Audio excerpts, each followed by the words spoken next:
এ বাদাম আছে কালো ছেঁড়া চুলে চুরি মারা দিয়ে মোবাইলে বাড়ি ভাঙা দিয়ে এ বাদাম মোবাইলে বাড়িগুলো 5 টাকা দাম। বলো বাবু কি চাই, বাদাম খাবে? এখানে কি আছে বড়া? এই যে বাবু বাদাম বিক্রি করছি। বড়া বাদাম বিক্রি করার জায়গা মান না? হ্যাঁ বাবু, তোমার মনে হচ্ছে মনটা খারাপ তাই না? দাঁড়া বাবু, তোমার মন আমি এখনই ভালো করে দিচ্ছি। এ বাদাম আছে কালো ছেঁড়া চুলে। তোর বালের বাদাম তোর গায়ে ঢুকে না গুড মর্নিং। এ কি বাবু, তুমি এরকম করছো কেন? বাবু মানে চোখানকে ছেলে বাদাম বিক্রি করার জায়গা পাস না, বেরো গুড মর্নিং। এ কি তুমি এরকম কথা বলছো কেন বাবু? দুটো বাদাম দিচ্ছি, খেয়ে দেখো। ও কাজে তোর বাদামের কপাল মারি বালের বাদাম। হ্যাঁ আরে আরে আরে, আমার সব বাদাম পড়ে গেল রে। বিশাল জোরে ঝড় আসতে চলেছে। এই ঝড়ে কারো বউ যেন উড়ে এসে আমার কোলে পড়ে।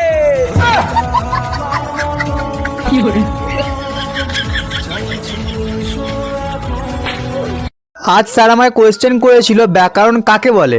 আমি তখন বললাম স্যার আমি লাস্টে একটুখানি পারবো। স্যার বললো নাকি ঠিক আছে ওইটাই বল। আমি তখন বললাম তাকে ব্যাকরণ বলে।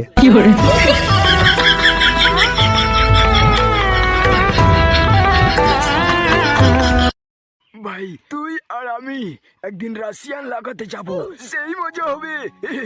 কিন্তু ভাই রাশিয়ান লাগাতে গেলে তো অনেক টাকা লাগে।